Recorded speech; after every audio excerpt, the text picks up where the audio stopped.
등기부에 제 이름은 없었습니다. 고향집은 이미 형제들 이름으로 정리되어 있었습니다. 그 서류에는 제 도장이 찍혀 있었습니다. 저는 그 사실도 모른 채 그 집에서 살고 있었습니다. 그때 이미 고향집은 제 손을 떠난 뒤였습니다. 도장을 찍던 그날, 그게 마지막이라는 걸 몰랐습니다. 그때 형제들은 이미 다른 이야기를 하고 있었습니다. 고향집은 남편 명의였습니다. 남편이 세상을 떠난 뒤 상속은 법대로 나누어야 한다고 했습니다. 저와 형제들 모두에게 지분이 있다고 했습니다. 형수님이 계속 사시니까 지금은 그대로 두죠. 큰 시동생이 그렇게 말했습니다. 등기 정리는 나중에 하자고 했습니다. 괜히 복잡해진다고 했습니다. 저는 그게 더 편했습니다. 괜히 계산하는 사람이 되고 싶지 않았습니다. 남편 없이 혼자 남은 것만으로도 이미 벅찼습니다. 봄이면 감나무에 잎이 오르는 집이었습니다. 여름이면 마루에 걸터 앉아 수박을 자르던 집이었습니다. 명절마다 마당에 상을 펴고 온 식구가 둘러앉던 집이었습니다. 그 집을 돈으로 생각해 본 적은 없었습니다. 그런데 작년 여름이 끝날 무렵이었습니다. 마을의 재개발 이야기가 돌기 시작했습니다. 고향집이 포함된 구역이라고 했습니다. 며칠 뒤 우편함에 전단이 들어 있었습니다. 예상 보상가 3억 원이라는 숫자가 적혀 있었습니다. 저는 한참을 그 숫자를 바라보았습니다. 그 즈음부터 형제들이 바빠졌습니다. 모임이 있다고 했습니다. 잠깐 다녀오겠다고 했습니다. 저는 묻지 않았습니다. 괜히 의심하는 사람처럼 보일까 싶었습니다. 그러던 어느 날 큰 시동생이 서류 한 장을 가져왔습니다. 집 관리를 위한 동의서라고 했습니다. 그냥 도장 한 번만 찍으면 된다고 했습니다. 저는 서류를 끝까지 읽지 않았습니다. 형제를 믿었기 때문이었습니다. 추석이 다가왔습니다. 일주일 전에도 연락이 없었습니다. 사흘 전에도 조용했습니다. 그날 저녁 가족 단체방에 메시지가 올라왔습니다. 이번 명절은 각자 보내자. 짧은 한 줄이었습니다. 그때는 몰랐습니다. 제가 찍은 그 도장이 제 이름을 지우는 도장이 될 줄은. 그 사실을 알게 된 건 한 달이 지난 뒤였습니다. 남편이 떠난 뒤 집은 조용해졌습니다. 형제들은 자주 드나들었습니다. 제사며 집수리며 정리할 일이 많다고 했습니다. 저는 따로 계산해 본 적이 없었습니다. 남편이 살아있을 때도 집안일은 제가 맡았습니다. 형제들 일도 제가 챙겼습니다. 큰 시동생 아이 돌잔치도 제가 음식 장만을 도왔습니다. 손님이 많다고 했습니다. 전날 밤까지 전을 부쳤습니다. 둘째 시동생이 사업이 어려울 때는 남편 몰래 2천만 원을 보태기도 했습니다. 통장에 남은 돈이 얼마 없었습니다. 그래도 괜찮다고 생각했습니다. 가족이니까 돕는 게 당연하다고 여겼습니다. 그 집은 제게 재산이 아니었습니다. 살아온 시간이었습니다. 남편과 함께 버틴 세월이었습니다. 남편이 아프기 시작했을 때도 형제들은 자주 오지 못했습니다. 바쁘다고 했습니다. 병원비는 대부분 제가 감당했습니다.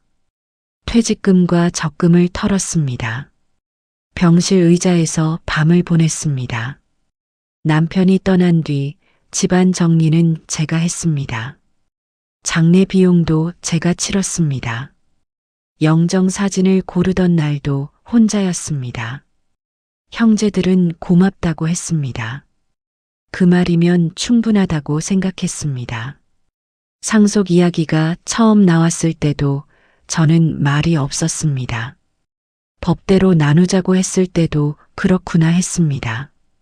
형수님이 계속 사시면 됩니다. 그 한마디가 전부였습니다. 저는 그 말을 믿었습니다. 그해 겨울이 지나고 봄이 왔습니다. 감나무에 새순이 올랐습니다.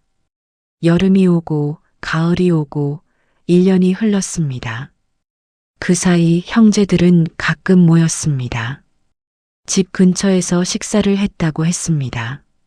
저는 불리지 않았습니다.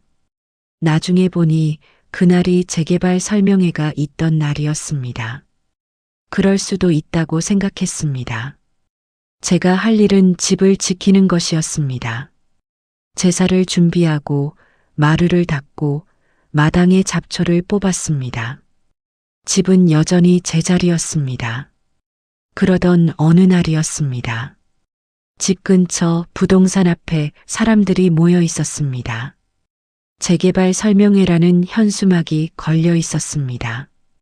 그날 저녁 우편함에 전단이 한 장 들어 있었습니다. 고향 마을 재개발 예정지 안내였습니다. 구역도 안에 그 집이 표시되어 있었습니다. 예상 보상가 3억 원. 저는 그 숫자를 오래 바라보았습니다. 그때 처음으로 집이 돈으로 보였습니다. 그리고 그 다음 날부터 형제들의 발걸음이 달라지기 시작했습니다. 형제들의 발걸음이 달라졌다는 건 처음엔 기분 탓인 줄 알았습니다. 전에는 들르면 마루에 앉아 차라도 한 잔 마시고 갔습니다. 그런데 그 무렵부터는 잠깐 들렀다 금방 돌아갔습니다. 서류를 들고 오는 날도 있었습니다. 전화가 오면 밖으로 나가 받았습니다. 제가 방에 들어가면 말소리가 낮아졌습니다. 괜히 예민해진 건가 싶었습니다. 저는 일부러 묻지 않았습니다. 어느 날 마을 이장이 집에 들렀습니다. 재개발 동의율이 중요하다고 했습니다. 형제분들이 이미 설명회를 다녀갔다고 했습니다. 저는 그 말을 듣고 잠시 멈췄습니다. 설명회라니 저는 간 적이 없었습니다. 형수님도 같이 가신 줄 알았습니다. 이장이 그렇게 말했습니다. 저는 웃으며 넘겼습니다. 몸이 불편해서 못 갔다고 했습니다. 괜히 어색해질까 싶었습니다. 그날 저녁 둘째 시동생에게 전화를 했습니다. 설명회에 다녀왔느냐고 물었습니다. 그냥 분위기만 보고 왔어요. 대수롭지 않게 말했습니다. 아직 정해진 건 없다고 했습니다. 걱정하지 말라고 했습니다. 그 말이 이상하게 길게 남았습니다. 며칠 뒤 큰 시동생이 또 서류를 가져왔습니다. 이번에는 동의 비율 확인서라고 했습니다. 대표로 서명만 해두면 된다고 했습니다. 저는 문서를 한 장 넘겨보았습니다. 글씨가 작았습니다. 재개발 조합, 지분 정리, 위임이라는 단어가 보였습니다. 형수님은 그냥 계시면 됩니다. 그 말이 다시 나왔습니다. 그때 처음으로 집이 제 것이 아니라는 느낌이 들었습니다. 저는 도장을 찍지 않았습니다. 그날은 그냥 돌려보냈습니다. 그리고 그 주 금요일이었습니다. 부동산 앞에서 형제들이 누군가와 이야기를 나누는 걸 보았습니다. 낯선 정장을 입은 사람이었습니다. 제가 다가가자 대화가 멈췄습니다. 그냥 상담이었어요. 큰 시동생이 그렇게 말했습니다. 그날 밤이었습니다. 단체방 알림이 울렸습니다. 잠시 조용해졌다가 다시 알림이 울렸습니다. 대화가 오가는 것 같았습니다. 저는 아무 말도 하지 않았습니다. 그 순간부터 저는 그 집 이야기에서 빠져 있었습니다. 그 일이 있은 지 사흘 뒤였습니다. 재개발조합 사무실에서 전화가 왔습니다. 서류 확인이 필요하다고 했습니다. 이미 상속 정리가 끝난 것으로 되어 있다고 했습니다. 저는 잠시 말을 잇지 못했습니다. 상속 정리라니 저는 그런 기억이 없었습니다. 다음 날 읍내에 있는 등기소로 갔습니다. 번호표를 뽑고 한참을 기다렸습니다. 창구 직원이 등기부를 출력해 주었습니다. 종이 한 장이었습니다. 익숙한 주소가 적혀 있었습니다. 그 아래로 이름들이 보였습니다. 큰 시동생 이름, 둘째 시동생 이름. 저는 그 아래를 천천히 내려 읽었습니다. 제 이름이 있어야 할 자리였습니다. 한 줄을 더 내려 읽었습니다. 다시 위로 올려 읽었습니다. 주소도 맞았습니다. 집원도 맞았습니다. 그 줄만 비어 있었습니다. 저는 그 칸을 한참 바라보았습니다. 없었습니다. 처음에는 제가 잘못 본 줄 알았습니다. 다시 한번 위에서부터 읽었습니다. 큰 시동생, 둘째 시동생, 그리고 아무것도 없었습니다. 직원에게 물었습니다. 언제 변경되었느냐고 했습니다. 몇 달 전이라고 했습니다. 지분 이전으로 접수되었다고 했습니다. 위임장과 동의서가 함께 제출되었다고 했습니다. 그 말이 귀에 잘 들어오지 않았습니다. 종이를 창구 위에 올려두었습니다. 손끝이 떨렸습니다. 직원이 무슨 문제냐고 물었습니다. 저는 괜찮다고 했습니다. 괜찮지 않았습니다. 그때 문득 떠올랐습니다. 작은 글씨가 빼곡했던 그 서류였습니다. 대표로 처리해야 한다던 그 종이였습니다. 제가 찍은 도장이 생각났습니다. 종이를 접지 못하고 그대로 들고 있었습니다. 접으면 정말 끝날 것 같았습니다. 집으로 돌아오는 길이 길었습니다. 마당에 감나무가 그대로 서 있었습니다. 마루도 그대로였습니다. 달라진 건 서류뿐이었습니다. 그날 밤 집은 그대로였는데 제자리는 없었습니다. 그날 이후로 집이 낯설어졌습니다. 마루에 앉아도 편하지 않았습니다. 감나무를 올려다보아도 아무 생각이 나지 않았습니다. 등기부 등본은 서랍 안에 넣어두었습니다. 꺼내보지 않으려 했습니다. 그래도 자꾸 떠올랐습니다. 제 이름만 없었습니다. 며칠이 지났습니다. 형제들에게 다시 전화하지 않았습니다. 그들도 먼저 연락하지 않았습니다. 저녁이면 집이 조용했습니다. 냉장고 돌아가는 소리만 들렸습니다.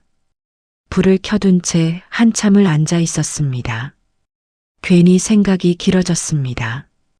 그때 도장을 찍지 않았더라면 어땠을까? 서류를 끝까지 읽었더라면 어땠을까?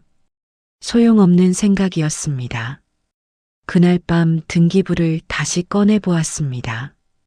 제 이름이 있던 자리만 한참을 바라보았습니다. 종이를 접지 못하고 그대로 두었습니다. 불을 끄지 못하고 앉아 있었습니다. 창밖이 밝아질 때까지 그대로였습니다. 그 주 일요일이었습니다. 마을 친척이 집 앞을 지나가다 들렀습니다. 형수님, 요즘 고생 많으시겠어요. 무슨 말이냐고 물었습니다. 변호사까지 만나셨다던데요. 형제들이 이미 변호사를 만났다는 말을 그날 처음 들었습니다. 저는 아무 말도 하지 않았습니다. 그저 차를 한 잔 내어주었습니다. 친척은 괜히 말을 꺼냈다며 서둘러 일어났습니다. 문이 닫히고 나서야 숨이 길게 나왔습니다. 이미 끝난 일처럼 느껴졌습니다. 저만 모르고 지나온 시간이 길었습니다. 그날 밤 저는 처음으로 이 집을 떠나는 생각을 했습니다. 그로부터 나흘 뒤였습니다. 재개발 조합에서 다시 연락이 왔습니다. 보상 절차 설명회를 연다고 했습니다. 저는 가지 않으려 했습니다. 이미 제 이름은 없다고 생각했습니다. 그래도 확인은 해야겠다고 마음먹었습니다. 설명회장은 사람들로 가득했습니다. 앞줄에는 형제들이 앉아 있었습니다. 저를 보더니 잠시 눈을 피했습니다. 조합 직원이 자료를 나누어 주었습니다. 보상 예상 금액과 지분별 배분표가 적혀 있었습니다. 3억 원이라는 숫자가 맨 위에 적혀 있었습니다. 그 아래로 이름들이 줄지어 있었습니다. 큰 시동생, 둘째 시동생, 그리고 맨 아래 제 이름이 있었습니다. 지분령, 거주 협의 대상, 그 숫자는 작았습니다. 하지만 제 자리보다 컸습니다. 저는 그 종이를 접지 못했습니다. 접으면 정말 끝날 것 같았습니다. 잠시 종이를 내려놓았습니다. 다시 들었습니다. 숫자를 다시 확인했습니다. 0이었습니다. 저는 그 자리에서 아무 말도 하지 않았습니다. 형제들도 저를 보지 않았습니다. 설명은 이어졌습니다. 2주 대책과 협의 절차가 나왔습니다. 제 몫은 거주기간 고려 협의라고 적혀 있었습니다. 그 문장이 유난히 또렷했습니다. 그 순간 알았습니다. 저는 이 집의 주인이 아니었습니다. 잠시 머물고 있는 사람일 뿐이었습니다. 설명회가 끝났습니다. 형제들은 먼저 나갔습니다. 저는 한참 뒤에 자리에서 일어났습니다. 밖은 환했습니다. 사람들은 보상 이야기를 나누고 있었습니다. 저는 그날 변호사 사무실 문을 두드렸습니다. 변호사 사무실에서 나온 뒤였습니다. 하늘이 맑았습니다. 저는 바로 집으로 돌아오지 않았습니다. 읍내 은행에 들렀습니다. 통장을 하나 새로 만들었습니다. 생활비가 들어올 자리를 따로 만들고 싶었습니다. 그동안 쓰던 공동통장은 그대로 두었습니다. 집에 돌아와 서랍을 열었습니다. 등기부 등본을 다시 꺼냈습니다. 이번에는 끝까지 읽었습니다. 제 이름이 없다는 사실을 다시 확인했습니다. 다음 날이었습니다. 저는 먼저 변호사에게 전화를 했습니다. 지분 이전 과정의 자료를 정식으로 요청해 달라고 했습니다. 접수된 서류 목록과 날짜를 확인해 달라고 했습니다. 말을 길게 하지 않았습니다. 확인만 하면 된다고 했습니다. 그 주 수요일이었습니다. 조합에 다시 전화를 걸었습니다.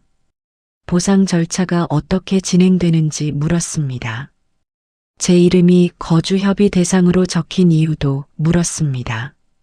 상대는 매뉴얼대로 설명했습니다. 저는 끝까지 듣고 전화를 끊었습니다. 그 주 금요일이었습니다. 변호사를 통해 내용 증명을 보냈습니다. 지분 이전 과정에 대한 자료 요청이었습니다. 절차 확인이 필요하다고 적었습니다. 감정은 쓰지 않았습니다. 사실만 적었습니다. 그리고 가족 단체방을 나왔습니다. 아무 말도 남기지 않았습니다. 읽음 표시도 남기지 않았습니다. 전화는 몇 번 더 올렸습니다. 받지 않았습니다. 문자도 왔습니다. 읽지 않았습니다. 그날 밤 마루에 앉아 감나무를 올려다보았습니다. 집은 그대로였습니다. 하지만 저는 더 이상 기다리지 않기로 했습니다. 저는 그날 형제들의 연락을 먼저 끊었습니다. 그 후로 며칠이 지났습니다. 집은 그대로였습니다. 감나무도 그대로였습니다. 형제들에게서는 연락이 오지 않았습니다. 저도 먼저 하지 않았습니다. 서랍을 정리하다가 오래된 사진 한 장을 꺼냈습니다.